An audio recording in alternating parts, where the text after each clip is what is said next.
अल्हम्दुलिल्लाहि रब्बिल आलमीन अर्रहमानिर रहीम मालिकि यौमिद्दीन इय्याका नअबुदु व इय्याका नस्तईन इहदिनस सिरातल मुस्तकीम सिरातल लज़ीना अनअमता अलैहिम गैरिल मग़दूबि अलैहिम वलद्दाल्लीन आमीन।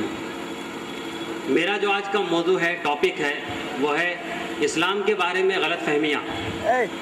वो गलतफहमियाँ जो आम तौर पे हमारे हिंदू और क्रिश्चियन और गैर मुस्लिम भाइयों को इस्लाम के मुताल्लिक़ होती है। हम और आप भी जानते हैं कि आज इस्लाम के बारे में लोगों के जहन में बहुत सारी गलत जानकारियां हैं, बहुत सारी गलत फहमियां हैं, पूछकर फैलाते हैं। लेकिन कम से कम जो हम कर सकते हैं वो ये कि इस्लाम का सही तारुफ गैर मुस्लिमों के सामने रखें और जो इल्ज़ाम है या जो गलत फहमियाँ हैं इस्लाम के बारे में उसको हम लोग दूर करने की कोशिश करें। ठीक है तो ना। और बाज़ दफ़ा गलतफहमियाँ जो गैर मुस्लिमों को होती है वो इस वजह से होती है कि वो खुद ही नहीं जानते दीन का सही तसव्वुर, धर्म का सही स्वरूप। तो मैं उनमें से कुछ गलतफहमियों को आपके सामने रखूँगा इंशाअल्लाह। सबसे पहली और बड़ी गलतफहमी जो आज हमारे समाज में फैलाई जाती है, किसी को भी फॉलो कर लो उसी ईश्वर की तरफ तुम पहुँच जाओगे। इसलिए ये कहा जाता है कि अगर आप किसी भी मुसलमान से पूछिए कि जिनकी वो इबादत करते हैं, जो अल्लाह है, क्या वो सिर्फ मुसलमानों का अल्लाह है या हिंदू और ईसाइयों का भी अल्लाह है, तो मुसलमान कहेंगे कि नहीं, वो सभी का अल्लाह है, वो सभी का खुदा है, वो सभी का मालिक है। बल्कि वो तो नास्तिकों का, अथीस्ट का भी मालिक है, जो खुदा के वजूद में यकीन ही नहीं रखते हैं। उसी तरह आप किसी हिंदू भाई से पूछिए कि क्या जो एक ईश्वर है वो सिर्फ हिंदुओं का ईश्वर है या मुसलमानों का भी है, ईसाइयों का भी है, तो वो भी कहेंगे कि वो सभी का ईश्वर है। उसी तरह क्रिश्चियन भी यही बात कहते हैं कि जो ऑलमाइटी गॉड है वो सभी का है। तो जब हर कोई इस बात को मान रहा है कि ईश्वर या ऑलमाइटी गॉड या अल्लाह एक है, तो ये कैसे मुमकिन है कि उस अल्लाह ने कई अलग अलग दीन धर्म बना दिए? अगर अल्लाह या ऑलमाइटी गॉड या ईश्वर एक है तो उसका बनाया हुआ धर्म भी एक ही होगा। दो नहीं हो सकता है, तीन नहीं हो सकता है। अगर ईश्वर तीन होते तब समझ में आती बात कि तीनों ने अलग अलग धर्म बना दिए, लेकिन जब ईश्वर एक है तो उसका धर्म भी एक ही है। हो सकता है हमसे कुछ गलतफहमी हो रही है समझने में, हो सकता है कुछ कम्युनिकेशन गैप है, हो सकता है कुछ भाषाओं का अंतर है, या हो सकता है कि हम अपने धर्म से ही कट चुके हैं। तो सबसे पहले तो इस गलतफहमी को दूर करने की जरूरत है कि ईश्वर एक है तो उसका धर्म भी केवल एक ही है। और धर्म क्या है, इसको अगर हम सिंपल लेमैन की जबान में कहें तो धर्म का मतलब है ईश्वर के बताए हुए तरीके पे जिंदगी गुजारना। ईश्वर के बताए तरीके पे जिंदगी गुजारना, तो ये केवल एक ही हो सकता है। और ये कैसे मुमकिन है कि भाई ईश्वर मुसलमानों से तो कहे कि तुम मेरी कोई तस्वीर मत बनाना, मेरी कोई मुशाबिहत मत करना, कि ईश्वर का, अल्लाह का कोई बेटा नहीं हो सकता। और वही ईश्वर क्रिश्चियन से ये कहे कि ईसा मसीह अल्लाह के बेटा हैं। तो ये जो दो विरोधाभासी बातें, टकराती हुई बातें, ये दोनों एक साथ सही नहीं हो सकती। तो जरूरत इस बात की है कि हम गौर करें कि क्या ईश्वर ने अलग अलग धर्म बनाए या इंसानों ने अलग अलग धर्म बना दिए।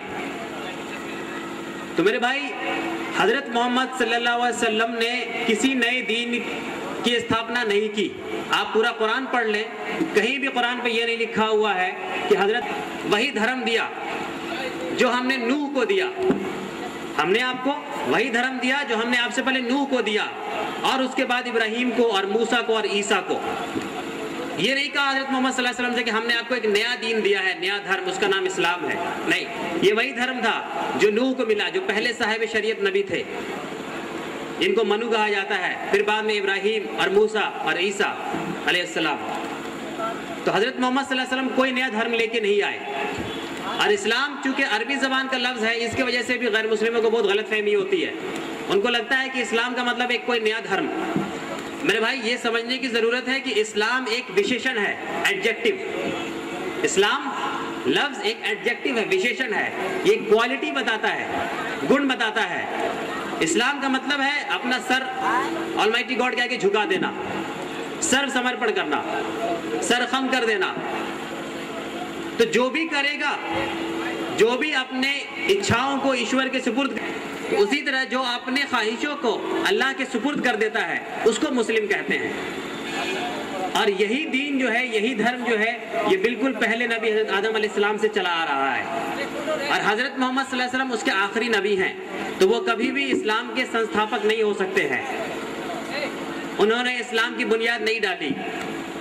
और फिर ये भी समझने की बात है कि धर्म का मतलब होता है ईश्वर का बताए हुए तरीके पे चलना। तो धर्म जो बनाएगा वो ईश्वर बनाएगा, वो कोई मौलवी या कोई साधु या कोई बाबा नहीं बनाएंगे।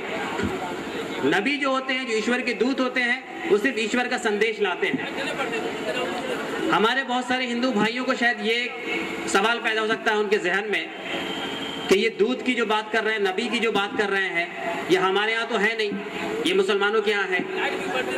तो ये भी गलत फहमी का नतीजा है, अपनी किताब से कटने का नतीजा है। वेदों के अंदर जो हमारे हिंदू भाइयों के नजदीक आदि ग्रंथ कहलाती है, ये ईश्वरीय ग्रंथ कहलाती है, जिसे वो अपौरुष्य कहते हैं, यानी इंसानी कलाम नहीं बल्कि खुदाई कलाम। उसके अंदर बार बार दूत के बारे में कहा गया है, बार बार। मिसाल के तौर पे ऋग्वेद के पहले मंडल के 12वें सूक्त के पहले मंत्र में कहा गया, अग्निम दूतम वृणीमहे, वी चूज अग्नि एज द मैसेंजर। हम अग्नि को अपना दूत चुनते हैं, हम अग्नि को अपना नबी चुनते हैं। और ये दूत लफ्ज वेदों में कई दफा आया, इसी ऋग्वेद के पहले मंडल के 12वें सूक्त के चौथे मंत्र में, इसी ऋग्वेद के 10वें मंडल के 70वें सूक्त के तीसरे मंत्र में, इसी ऋग्वेद के 10वें मंडल के 122वें सूक्त के 5वें और 7वें मंत्र में, और इसी ऋग्वेद के 10वें मंडल के 123वें सूक्त के 6ठे मंत्र में दूत लफ्ज आया है, नबी लफ्ज आया है, रसूल लफ्ज आया है। लेकिन आज चूंकि हमारे हिंदू भाई वेदों से पूरी तरह कट चुके हैं, इसलिए उनको लगता है कि ये रसूल की बात, ये नबी की बात, ये हमारे यहाँ नहीं है। और हमारे हिंदू भाई वेदों से कट चुके हैं और दूसरी किताबों की तरफ हैं, जबकि सिर्फ वेदों को ही ईश्वर का ग्रंथ माना जाता है। बाकी जितनी भी किताबें हैं उसके बारे में खुद इनका मानना है कि ये इंसानों ने लिखी। सारी किताबों के बारे में यह मान्यता है कि इंसानों ने लिखी। रामायण है, वाल्मीकि जी ने लिखी, लेकिन सिर्फ वेद के बारे में दावा है कि ये ईश्वरीय ग्रंथ है। और उसी वेद के अंदर इसी रिसालत की बात है। और इतना ही नहीं, चूंकि हजरत मोहम्मद सल्लल्लाहु अलैहि वसल्लम ईश्वर के आखिरी दूत हैं, आखिरी संदेष्टा हैं, इसलिए उनके आने की भविष्यवाणी भी कर दी गई पहले से वेदों के अंदर। और हर पूर्व ग्रंथों में हजरत मोहम्मद सल्लल्लाहु अलैहि वसल्लम के आने की भविष्यवाणी की गई है, हर पूर्व ग्रंथ के अंदर, ताकि बाद के जो लोग हों वो कम से कम अपनी ग्रंथ को अगर देखें और उसमें उनको अगर हजरत मोहम्मद सल्लल्लाहु अलैहि वसल्लम के आने के बारे में लिखा हुआ मिले तो वो उन पे ईमान ले आए, वो उनमें यकीन रखें। तो आज भी ऐसा हो रहा है कि जो लोग सच्चे दिल से, निरपेक्ष होकर, बिल्कुल ईमानदारी से जब इन मंत्रों को पढ़ते हैं और देखते हैं उसमें हजरत मोहम्मद सल्लल्लाहु अलैहि वसल्लम की भविष्यवाणी, तो वो उनमें यकीन लाते हैं, विश्वास लाते हैं, ईमान लाते हैं। और कई जगह कहा गया, मिसाल के तौर पे अथर्ववेद के 20वें कांड के 127वें सूक्त में 1 से लेकर 3 मंत्र में हजरत मोहम्मद सल्लल्लाहु अलैहि वसल्लम के आने के बारे में भविष्यवाणी की गई, बताया गया, बहुत सारी बातें बताई गई। पहले मंत्र में कहा गया, इदम जना उपश्रित नराशन से स्तुविष्यते षष्ठी सहस्त्री नवरती चौकौरम आरुष में दत्तते। ऐ लोगों ध्यान से सुनो, उस नराशंस की बहुत ज्यादा प्रशंसा की जाएगी। ऐ लोगों ध्यान से सुनो, उस नराशंस की बहुत ज्यादा प्रशंसा की जाएगी और उस शरणार्थी को, उस मुहाजिर को 60,090 दुश्मनों से, शत्रुओं से पनाह मिलेगी। मोहम्मद की बहुत तारीफ की जाएगी। और आप आज जानते हैं कि आज पूरी दुनिया में एक सेकंड भी ऐसा नहीं बीतता है जब हजरत मोहम्मद सल्लल्लाहु अलैहि वसल्लम की तारीफ नहीं की जाती है, जब उनका नाम नहीं लिया जाता है, जब उनके ऊपर दरूद नहीं भेजा जाता है। पूरी दुनिया के अंदर हर वक्त कहीं ना कहीं नमाज का वक्त है, कहीं ना कहीं अजान दिया जा रहा है, उन अजानों में हजरत मोहम्मद सल्लल्लाहु अलैहि वसल्लम का नाम लिया जा रहा है। लोग जब हजरत मोहम्मद सल्लल्लाहु अलैहि वसल्लम का नाम सुनते हैं तो उन पर दरूद भेजते हैं। दीनी महफिलों में हजरत मोहम्मद सल्लल्लाहु अलैहि वसल्लम को याद होता है। तो मेरे भाई, हजरत मोहम्मद सल्लल्लाहु अलैहि वसल्लम के आने के बारे में भी भविष्यवाणी कर दी गई थी, इसीलिए ताकि आज का जो इंसान हो वो कम से कम देखकर उनमें यकीन ईमान ले आए। तो ये समझना कि हजरत मोहम्मद सल्लल्लाहु अलैहि वसल्लम ने इस्लाम धर्म की स्थापना की और इस्लाम एक नया धर्म है, बिल्कुल गलत है। इस्लाम वही धर्म है जो पहले नबी के वक्त से शुरू हुआ। और इस्लाम का मतलब, और अल्लाह ने भी कुरान में कहा, सूरह आल इमरान सूरह 3 आयत नंबर 19 में, इन्ना दीना इंदल्लाहिल इस्लाम, कि ईश्वर के नजदीक सर्व समर्पण का धर्म ही एक धर्म है और कोई दूसरा धर्म नहीं है। अल्लाह के नजदीक दीन सिर्फ इस्लाम है। इस्लाम है मतलब वो दीन जिसमें इंसान अपने ख्वाहिशों को अल्लाह के सुपुर्द कर देता है। पहली गलतफहमी। उसके बाद इस्लाम के मुताल्लिक़ जो एक और बड़ी गलतफहमी है और जो आजकल खास करके बहुत ज़्यादा जोर पे है, वो है आतंकवाद का मुद्दा, दहशतगर्दी का मुद्दा। कुछ लोग जो कुरान नहीं पढ़े होते हैं, हमारे गैर मुस्लिम भाई, वो जब कहीं सुनते हैं, कहीं पढ़ते हैं, अखबारों में पढ़ते हैं या कहीं सुना उन्होंने कि इस्लाम जो है वो आतंकवाद की शिक्षा देता है, इस्लाम में मार काट की बातें हैं, कुरान में इतनी सारी आयतें हैं जिसमें मारने कत्ल करने के लिए कहा गया है, और फिर जिहाद लफ्ज़ को भी बहुत ज़्यादा बदनाम कर दिया गया। इस्लाम जिहाद की शिक्षा देता है, जो कि बिल्कुल गलत है। ये जितने भी लोग ये इल्ज़ाम लगाते हैं उनमें से 99% वो लोग होते हैं जिन्होंने पूरी ज़िंदगी में कभी कुरान की इन आयतों को देखा भी नहीं होता है, कभी देखते नहीं कि वाकई क्या कहा गया है, कब बात चल रही है, किसके लिए बात चल रही है, बस सबके हाँ में हाँ मिलाते रहते हैं। तो इस बारे में भी मैं चाहूँगा कि हम सभी लोग इस गलतफहमी को दूर कर लें, क्योंकि कुरान ईश्वर का अंतिम ग्रंथ है, अल्लाह का आखिरी कलाम है और ये सारी दुनिया के लिए आया है। इसलिए इसमें हिदायत की बहुत सारी चीज़ें दी गई हैं जो इंसान को अपनी ज़िंदगी में जिसकी ज़रूरत पड़ेगी। तो पहले तो ये समझ लें कि जो लड़ाई है इसका अरबी में मतलब जिहाद नहीं होता है कि मार्ग में अपने जान दे दे, वो सबसे ऊंचे दर्जे का जिहाद है। लेकिन जिहाद लफ्ज़ का मतलब ही होता है सिर्फ संघर्ष करना। लड़ने के लिए जो लफ्ज़ आया है कुरान में उसको क़िताल कहते हैं। लड़ने के लिए जो लफ्ज़ आया है उसको क़िताल कहते हैं। और इस्लाम ने सिर्फ उन्हीं परिस्थितियों में लड़ने की इजाज़त दी है जिन परिस्थिति में कोई भी एक आम इंसान लड़ेगा, जिस परिस्थिति में हमारे हिंदुस्तान भी लड़ेगा। इस्लाम कभी ये नहीं कहता कि किसी को भी पकड़ो और मारो, काट डालो, बल्कि कुछ खास मौके पे इजाज़त दी गई है लड़ने के लिए। क्यों दी गई है? क्योंकि इस्लाम शांति फैलाना चाहता है। तो अगर कुछ लोग अशांति फैला रहे हैं और उनके अशांति को ना रोका जाए तो ये अशांति फैलती चली जाएगी। तब इस्लाम ये कहता है कि तब तुम उसको रोको ताकि शांति स्थापित हो। तो मेरे भाइयों, कुरान में जो जंग की इजाज़त दी गई है, कुरान में जो लड़ने की इजाज़त दी गई है, वो 3 सिचुएशन में दी गई है। सिर्फ 3 ऐसे हालात हैं जिसको ये समझा सके और बता सके और जो उनकी गलतफहमी है उसको दूर कर सके। पहला सिचुएशन जो कुरान ने बताया वो बताया अपनी दिफा के लिए, डिफेंसिव वॉर, कि जब आपके ऊपर जुल्म ज्यादती हो रहा हो, आपको सताया गया हो, आपको आपके घरों से निकाल दिया गया हो, तब आपको लड़ने की इजाज़त दी गई है। इसको अल्लाह पाक ने बयान किया सूरह हज में, सूरह नंबर 22 की आयत नंबर 39 और 40 में।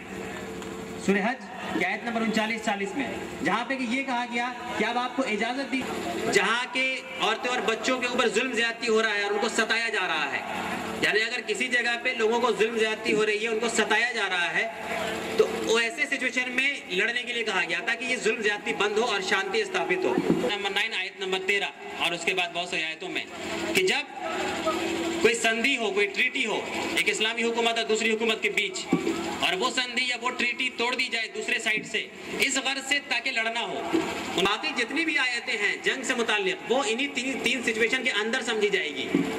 आज मसला ये होता है कि हमारे गैर मुस्लिम भाई किसी आयत को एक जगह से निकाल लेते हैं और ये बताते नहीं कि उनके 10 आयत पीछे में क्या बयान किया गया, उसके 10 आयत आगे में क्या बयान किया गया है, और उसको पेश कर देते हैं कि जहाँ भी तुम काफिरों को पाओ कत्ल कर दो और इनको लड़ो, इनको मारो, घात में लग के बैठे रहो। ये सारी की सारी बातें एक सिचुएशन के अंदर बताई गई है, एक परिप्रेक्ष्य के अंदर बताई गई है। कर दिया उसूल सूरह मायदा में, सूरह नंबर 5 के आयत नंबर 32 में ये उसूल बयान हो गया कि किसी बेगुनाह को कत्ल करना ऐसे है जैसे पूरे इंसानियत को कत्ल करना। ये उसूल बयान हो गया। जब ये उसूल बयान हो गया तो ये फाइनल हो गया कि किसी बेगुनाह को कत्ल नहीं किया जा सकता है किसी भी हालत के अंदर। और इसकी मिसाल अल्लाह पाक ने दी, सारे इंसानों को मारने के बराबर है। कितनी बड़ी बात है, गौर करें, सारे के सारे इंसानों को मारने के बराबर है, इतना भारी गुनाह है। उसी तरह आतंकवाद के अलावा एक और गलतफहमी जो गैर मुस्लिमों के जहन में रहती है वो ये रहती है कि इस्लाम या कुरान जो है वो सिखाता है मुसलमानों को कि तुम गैर मुसलमानों से दोस्ती मत करो। और बाज़ कुछ मुसलमान भी इस गलतफहमी के शिकार हो जाते हैं। वो कहते हैं कि कुरान में लिखा हुआ है कि हम काफिरों से दोस्ती ना करें, गैर मुस्लिमों से दोस्ती ना करें। तो बाज़ दफ़ा एक परेशानी भी आती है कि हम दावत का काम कैसे करेंगे फिर। अगर हम गैर मुस्लिम बात समझ लें कि जब भी कोई मसला समझना हो कुरान से, तो उस मसले के ऊपर जितनी भी आयतें हैं कुरान की, उन सारे को एक साथ रख के देखना पड़ेगा। अगर आप आइसोलेशन में फिर अलग थलग करके एक आयत को लेंगे तो बहुत मुमकिन है कि आप चीज़ों को सही से नहीं समझेंगे। तो कुरान ने जहां भी इस बात को बयान किया है कि इनसे दोस्ती मत करो, या इन काफिरों से दोस्ती मत करो, इन मुशरिकों से दोस्ती नहीं करो, उन आयतों को अगर आप गौर करके पढ़ेंगे और एक साथ देखें तो आपको ये समझ में आएगा कि इसमें उन काफिरों या उन मुशरिकों या उन लोगों की बात हो रही है जो इस्लाम के खुले हुए दुश्मन हैं, जो इस्लाम के खुले हुए दुश्मन हैं और जो इस्लाम का नुकसान पहुंचा रहे हैं और जो इस्लाम मुसलमानों के ऊपर जुल्म ज़्यादती कर रहे हैं। ये यहाँ पे सिर्फ उनकी बात चल रही है। मिसाल के तौर पे ये बातें जो अल्लाह ने बताई वो सूरह आल इमरान में सूरह नंबर 3 के आयत नंबर 118 में बताई। उसी तरह सूरह निसा में सूरह नंबर 4 के आयत नंबर 89 में बताई। सूरह मायदा में सूरह नंबर 5 के आयत नंबर 51 में बताई। सूरह मुजादला में सूरह नंबर 58 के आयत नंबर 14 और 22 में बताई। और सूरह मुमतहना में सूरह नंबर 60 के आयत नंबर 1, 8 और 9 में बताई। इन जगहों पे अल्लाह पाक ने कहा कि काफिरों से या इन लोगों से दोस्ती मत करो। आप इन सारी आयतों को पढ़े मिला के तो ये बात समझ में आएगी कि ये किन की बात चल रही है। मिसाल के तौर पे जो सूरह आल इमरान की आयत है उसमें कहा जा रहा है कि ये जो है इनसे तुम दोस्ती मत करो, ये जितने भी गैर मुस्लिम आपको नजर आते हैं वो नहीं आएंगे। और इस चीज को अल्लाह पाक ने सूरह मुमतहना की जो आयत नंबर 8 और 9 है उसमें बिल्कुल साफ कर दिया। सूरह मुमतहना की आयत नंबर 8 में ये कहा अल्लाह पाक ने कि अल्लाह तुम्हें उन लोगों के साथ अदल का मामला अख्तियार करने से मना नहीं करता है। अल्लाह तुम्हें उन लोगों के साथ अच्छा बर्ताव करने या अदल का मामला अख्तियार करने से मना नहीं करता है जिन्होंने तुम्हें तुम्हारे घरों से नहीं निकाला, जिन्होंने तुम्हें तुम्हारे घरों से नहीं निकाला और तुमसे दुश्मनी नहीं की, तुमसे लड़ाई नहीं की। जिन्होंने नहीं किया उनके साथ नहीं कहा जा रहा है कि तुम अच्छा बर्ताव मत करो। फिर आयत नंबर 9 में और क्लैरिफाई कर दिया कि अल्लाह तो तुम्हें सिर्फ और सिर्फ उन लोगों से दोस्ती करने से मना करता है जिन्होंने दीन की, तुम्हारे दीन की बुनियाद पे तुम्हें तुम्हारे घरों से निकाला, तुमसे लड़ाइयाँ की या उसमें मदद की। तो यहाँ पे ये बात बिल्कुल साफ हो गई कि कुरान किस तरह के लोगों से दोस्ती करने से मना करता है। ये गलतफहमी है कि कुरान एक आम गैर मुस्लिम से दोस्ती करने से मना करता है। तो जब हम किसी मसले को समझे तो सारी आयतों को देख के समझे। उसी तरह इस्लाम के मुतालिक एक और जो एतराज़ होता है हमारे गैर मुस्लिम भाइयों का, जो बहुत बड़ा एतराज़ है, शायद मैं समझता हूँ सबसे बड़ा एतराज़ है, चाहे उनको इस्लाम की सारी बात अच्छी लगे ना लगे, चाहे उनको इस्लाम की सारी बात समझ भी आ जाए, फिर भी एक ऐसा मुद्दा है जिसको लेके उनके दिल में बहुत ज़्यादा उड़न एक होती है। वो क्या मुद्दा है कि क्यों आप लोग ऐसा करते हैं, क्यों आप जानवरों को मार देते हैं सिर्फ अपने खाने के लिए। जब आपने जिंदगी नहीं दी थी, उस ईश्वर ने जिंदगी दी थी, तो आपको क्या हक है कि आप उसकी जिंदगी ले लें? किसने आपको यह अधिकार दिया कि आप किसी को पकड़ें और काट के खा लें? फिर कुछ हमारे हिंदू भाई ये भी कहते हैं कि जानवर जो है वो भी हमारी तरह हमारे भाई हैं, जानवर भी हमारे भाई हैं, तो हम सबको जो है शाकाहारी भोजन खाना चाहिए, मतलब फल सब्जी वगैरह वगैरह। तो इस बात को भी हमारे गैर मुस्लिम भाइयों को बिल्कुल इत्मीनान से और सुकून के साथ और सब्र करके समझ लेना चाहिए, सब्र करके समझ लेना चाहिए। सब्र नहीं करेंगे तो नहीं समझ में आएगी बात। बुनियादी बात यह है कि इंसान का, मनुष्य का आहार, मनुष्य का भोजन सिर्फ और सिर्फ जीव है, सिर्फ और सिर्फ। मनुष्य किसी निर्जीव चीज को खा के जिंदा रह ही नहीं सकता है। मनुष्य का जो आहार है, जो भोजन है, जो ग़िज़ा है, वो सिर्फ और सिर्फ जीव है, जानदार चीज है। बेजान चीज को खा के कोई इंसान जिंदा नहीं रह सकता, कभी नहीं जिंदा रह सकता। जो लोग ये कहते हैं कि हम रोटी चावल दाल या फल सब्जी वगैरह खाते हैं, तो उनको भी ये समझना चाहिए कि आज साइंस तरक्की कर गया है और साइंस ने ये बता दिया कि ये सब के सब जानदार ही हैं। कोई भी इसमें से निर्जीव नहीं है। तो पहली बात तो ये है कि क्या अभी खाने की बात तो दूर की है कि क्या हम जानवरों को खा सकते हैं कि नहीं। उससे पहली बात यह है कि क्या जानवर हमारे ही भाई की कैटेगरीज में आएंगे। इस तरह हम ये कहते हैं कि हम सब आपस में भाई हैं, तो क्या जानवर भी उसी तरह हमारे तरह भाई हैं? यानी ये बात बिल्कुल कॉमन सेंस की है। आप दावत करते हैं कि साहब पंडित जी का आज हमारे यहाँ दावत है, मिर्जा साहब आज हमारे यहाँ चाय पे आएंगे। क्या कभी आप घोड़े को भी दावत पे बुलाते हैं? कभी कहते हैं कि आज हमने बकरी को चाय पे बुलाया है, आज गधा आ रहा है, साथ में एक मीटिंग है? नहीं कहते। तो हमें बात जज्बात से ज्यादा हकीकत में करनी चाहिए, जज्बात से ज्यादा हकीकत में करनी चाहिए। जानवर एक अलग मखलूक है, वो भी ईश्वर के बनाए हुए हैं। इंसान एक अलग मखलूक है। और बात इतना ही नहीं है, खाने की बात फिर अभी दूर। हमको क्या हक है कि हम घोड़े के ऊपर चढ़ जाएं और उसकी सवारी करें? क्या आप किसी इंसान के ऊपर चढ़ के कहते हैं कि चलो चलो? नहीं कहते हैं। फिर यह अधिकार आपको किसने दिया कि आप घोड़े के ऊपर चढ़ जाएं और उसको चलने के लिए कहें? जब आप ये कह रहे हैं कि ईश्वर ने उसको भी जानदार बनाया है, तुमको भी बनाया है, तुम्हें क्या अधिकार है कि तुम जानवर को कत्ल को मारो और खाओ? तो उससे पहले सवाल ये है कि हमको ये क्या हक है कि हम जानवर के ऊपर चढ़ जाएं और कहीं चलने के लिए? हमको क्या ये हक है कि हम गायों को, अपने बैलों को अपने खेतों में चलाएं? हमको क्या ये हक है कि हम गधे के ऊपर ढेर सारा बोझ डालें? हमको ये क्या हक है कि हम बकरी से दूध निकालें, गाय से दूध निकालें? किसने ये अधिकार दिया कि हम उसको पकड़ के उसका जो है दूध निकाल रहे हैं? क्या हक है हमको कि हम भेड़ से उसका ऊन निकाल रहे हैं? तो अगर वो बंद होना चाहिए तो ये सब भी बंद होना चाहिए। लेकिन एक कोई भी ईमानदार आदमी होगा, कॉमन सेंस रखता होगा, तो वो समझेगा कि नहीं, ये सब चीज तो हमारी जरूरियात है, ये हमारी जरूरियात है। और वो मानेगा इस बात को कि नहीं, इंसान और जानवर ये दोनों एक चीज नहीं है, दोनों अलग अलग दर्जे के मखलूक हैं, प्राणी हैं। तो मैंने ये कहा कि इंसान का जो आहार है, जो ग़िज़ा है, वो सिर्फ और सिर्फ जानदार चीज है। इंसान को ऐसा बनाया गया है कि वो सिर्फ जानदार चीज खा सके, बेजान चीज को वो नहीं खा सकता। जब आप रोटी खाते हैं, जब आप सब्जी खाते हैं, जब आप फल खाते हैं, तो आपको ये पता है आज के ये सब के सब भी जानदार हैं। पहले नहीं मालूम था साइंस को, अब साइंस कहता है कि ये पेड़ पौधे जो है ये जानदार हैं। ना सिर्फ ये जानदार हैं, बल्कि इनको तकलीफ भी होती है, ये दर्द से कराहते भी हैं, ये हंसते भी हैं, ये खुश भी होते हैं, लेकिन आपको इनकी दर्द, इनका खुशी सुनाई नहीं देती। साइंस ने आज एक्सपेरिमेंट करके ये साबित किया है कि पेड़ पौधे भी जानदार हैं। जब आप उसका फल तोड़ते हैं, जब आप मूली तोड़ते हैं, तो उसको तकलीफ होती है, उसको तकलीफ होती है, वो कराहते भी हैं, वो खुश भी होते हैं। तो पहली बात तो ये समझ लीजिए कि ये भी जानदार हैं। अब कोई साहब ये कह सकते हैं कि ठीक है, हम अगर फल तोड़ते हैं या सब्जी तोड़ते हैं तो फिर वो दोबारा निकल भी तो जाता है, वो मरता नहीं है, वो कत्ल नहीं होता है। बात सही है, लेकिन क्या आज साइंस इतना तरक्की कर गया है, इंसान का अगर कोई उंगली काट दिया जाए तो उसकी जगह साइंस जो है वो आर्टिफिशियल उंगली लगा सकता है। हाथ काट दिया जाए तो आर्टिफिशियल हाथ भी लगाया जा सकता है और वो काम भी कर सकता है उससे। तो क्या आप इजाजत देंगे कि किसी इंसान के एक हाथ को ऐसे ही उंगली को तोड़ दिया जाए, काट लिया जाए, सिर्फ इस वजह से कि दोबारा निकल सकता है? अगर आप इसकी इजाजत नहीं देंगे तो आपको उसकी भी इजाजत नहीं देनी चाहिए। तो इसका मतलब कि हमारा उसूल ही गलत है। जो उसूल हमने बनाया था कि हम जानदार को इस्तेमाल नहीं कर सकते हैं अपने खाने के लिए, वो उसूल ही गलत है।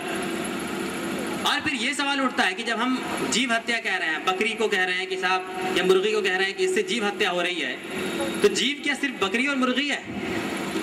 जीव तो उससे छोटे कीड़े मकोड़े भी हैं, जीव तो टिड्डे भी हैं। जब आप खेत में अपना फसल उगाते हैं, जब खेती की जाती है, जब बैलें चलती हैं, तो उनके पाँव के नीचे आके न जाने कितने छोटे मोटे कीड़े मकोड़े मरते हैं, कितने छोटे मोटे कीड़े मकोड़े मरते हैं। आपके फसल को तैयार करने के दौरान, उससे पहले कीड़े मकोड़े तो असंख्य हैं, करोड़ों में हैं, जिनको हम देख नहीं सकते।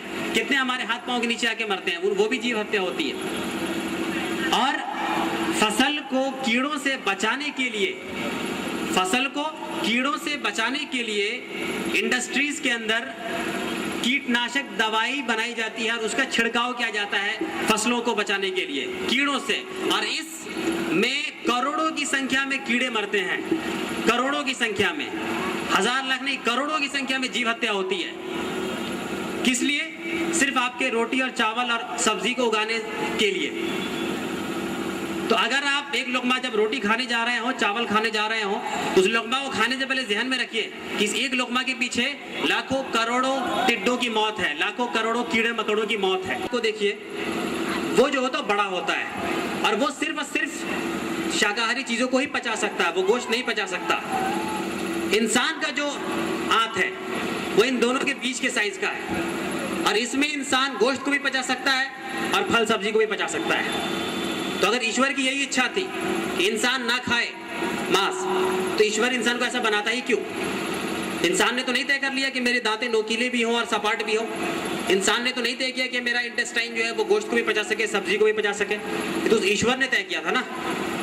तो इसका मतलब कि उस ईश्वर ने इस चीज की इजाजत दी है, परमिशन दिया है। और किताबों के अंदर तो बहरहाल है ही उसकी परमिसिबिलिटी, उसको मैं भी यहाँ पे बयान नहीं कर रहा हूँ। यहाँ पे तो मैंने सिर्फ कुछ अकली दलील रखी, अकली बातें रखी कि जो चीज़ ईश्वर ने इजाज़त दी है जिस चीज़ की, उसको हम मना नहीं करें। तो अगर मुसलमान गोश्त खाते हैं तो हमारे हिंदू भाइयों को इस पर एतराज़ नहीं होना चाहिए, क्योंकि ये ईश्वर की तरफ से एक परमिशन है। और अगर वो जीव हत्या के बिल्कुल खिलाफ है तो ये समझ लें कि वो बिना जीव को खाए जिंदा ही नहीं रह सकते, ईटा पत्थर खाना पड़ेगा। तो ये एक इल्ज़ाम है कि साहब इस्लाम में जो है वो गोश्त खाने के लिए कहा गया है, जबकि हिंदू धर्म में नहीं है। हिंदू धर्म के अंदर भी इसकी इजाज़त है, इसकी परमिसिबिलिटी है। और एक और गलतफहमी जो हमारे हिंदू भाइयों को होती है इस्लाम से मुताल्लिक, कि जब उनको ये कहा जाता है कि एक ईश्वर के बारे में वेदों में भी लिखा हुआ है कि हम जिन्हें अल्लाह मानते हैं वैसे ही बातें वेदों के अंदर भी बताई गई है। तो चूंकि हमारे हिंदू भाई वेद से पूरी तरह कटे हुए हैं और वो साकार उपासना करते हैं, बहुदेववाद, बहुत सारे खुदाओं में यकीन रखते हैं, या अवतारवाद, ईश्वर दुनिया में इंसान की शक्ल में आते हैं, इन बातों में यकीन रखते हैं, तो उनको बिल्कुल समझ में नहीं आती कि कहाँ ये अल्लाह की बात कर रहे हैं और कहाँ वेद के अंदर अल्लाह की क्वालिटीज़ के बारे में बात कर रहे हैं। उनको लगता है ये दोनों बिल्कुल दो अलग अलग चीज़ें हैं। अल्लाह जो है वो कुरान का एक खुदा है और हमारा हिंदू धर्म का जो ईश्वर है वो दूसरे तरह का है, उसकी कई मूर्ति होती है, वो अलग अलग शक्ल का होता है, वो अलग अलग रूप में अवतार लेता है। तो इसकी मूल वजह ये होती है कि लोग किताबों से कटे होते हैं, तो जब जानते नहीं है तो जो भी कोई कुछ बताता है उसको मान लेते हैं, आंख बंद करके मान लेते हैं। मैं ये बात पूरी दावे के साथ कह रहा हूँ आपके सामने कि वेदों के अंदर, इन चारों वेदों के अंदर साकार उपासना के पक्ष में कोई बात नहीं कही गई है। ये कंसेप्ट भी वेदों में नहीं है। बहुदेववाद कि बहुत सारे ईश्वर हैं, बहुत सारे खुदा हैं, बहुत सारे देवता हैं, ये कंसेप्ट भी वेदों में नहीं है।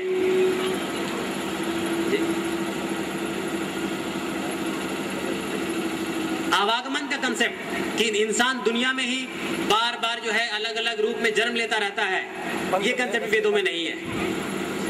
ये कंसेप्ट वेदों में नहीं है, ये बाद के कंसेप्ट है जो लोगों ने दिए, लोगों ने बना लिए और लोग उस पर अमल करते चले आ रहे हैं। जब आप वेदों को देखेंगे तो उसकी टीचिंग बिल्कुल दूसरी मिलती है। हजरत मोहम्मद सल्लल्लाहु अलैहि वसल्लम की पैदाइश हुई, मौत हुई, ईश्वर नहीं हो सकते, बहुत महान इंसान हो सकते हैं। श्री रामचंद्र जी की पैदाइश हुई, मौत हुई, ईश्वर नहीं हो सकते हैं, बहुत महान इंसान हो सकते हैं। श्री कृष्ण जी की पैदाइश हुई, मौत हुई, ईश्वर नहीं हो सकते हैं, बहुत महान इंसान हो सकते हैं। सत्य साई बाबा की पैदाइश हुई, अभी हाल में मौत हो गई, इंसान हो सकते हैं महान, ईश्वर नहीं हो सकते। तो ईश्वर में और इंसान में फर्क जो है ये तो असल में बहुत कॉमन सेंस की बात है। लेकिन आज चूंकि हमने बहुत सारी चीजों को आंख और दिमाग दोनों को बंद करके मान लिया है, उसकी वजह से ये परेशानी आती है। हमने बिल्कुल आंख बंद करके मान लिया है। जो भी चीज हमें धर्म के नाम पे बताया जा रहा है हम उसको सही मान लेते हैं, कभी उसको वेरीफाई नहीं करते, उसको कभी देखते नहीं। उसी तरह हम लोगों को ये बता दिया गया कि स्वर्ग नरक ये दुनिया में ही है, स्वर्ग नरक दुनिया में ही है, कोई उधर स्वर्ग नरक नहीं होगा, सब दुनिया में है। जैसा तुम काम करोगे दुनिया में ही तुमको उसका बदला मिल जाएगा। और लोग मिसाल देते हैं कि अगर कोई चोर है, उसने चोरी की, तो उसको भी कोई दुख किसी दिन आ जाएगा, उसको बदला यहीं पे मिल जाएगा।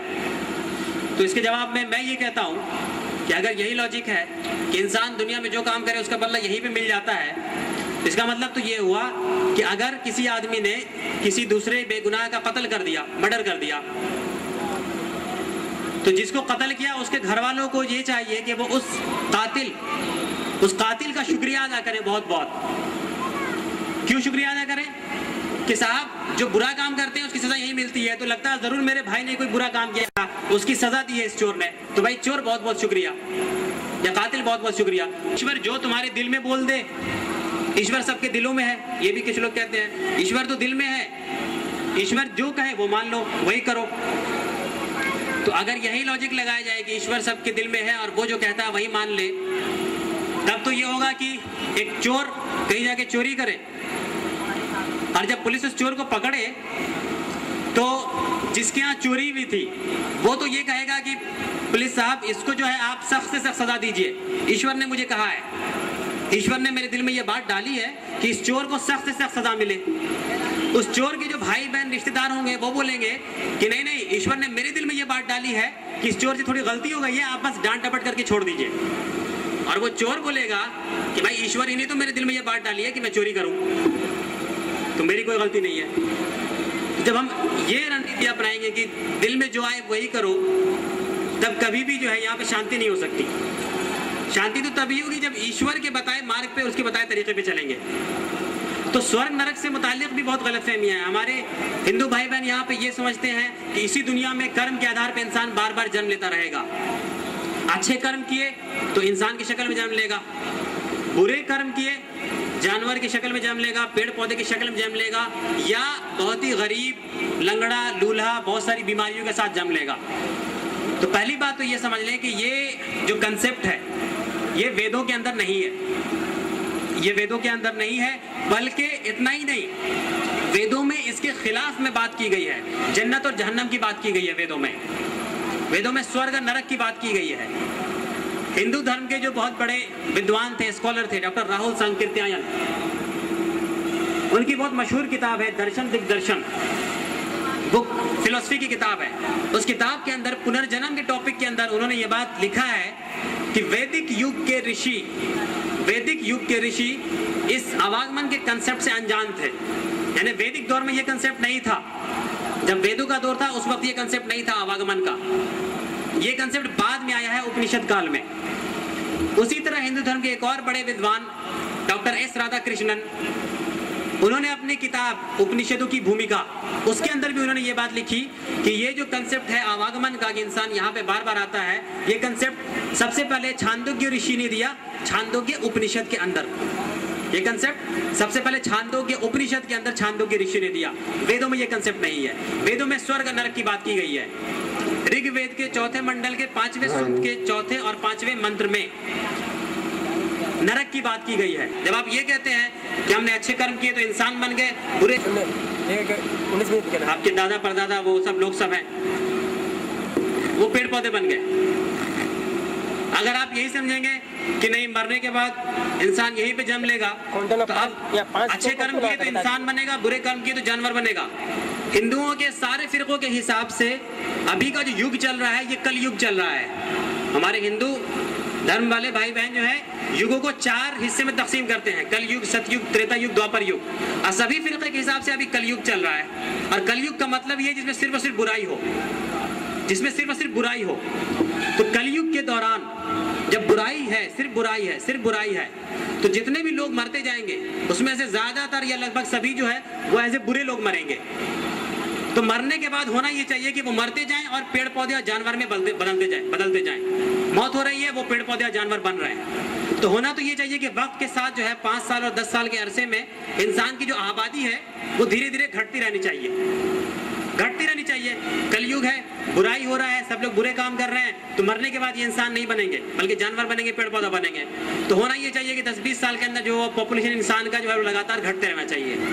लेकिन हो रहा है इसका उल्टा, पॉपुलेशन बढ़ने से लोग परेशान हैं।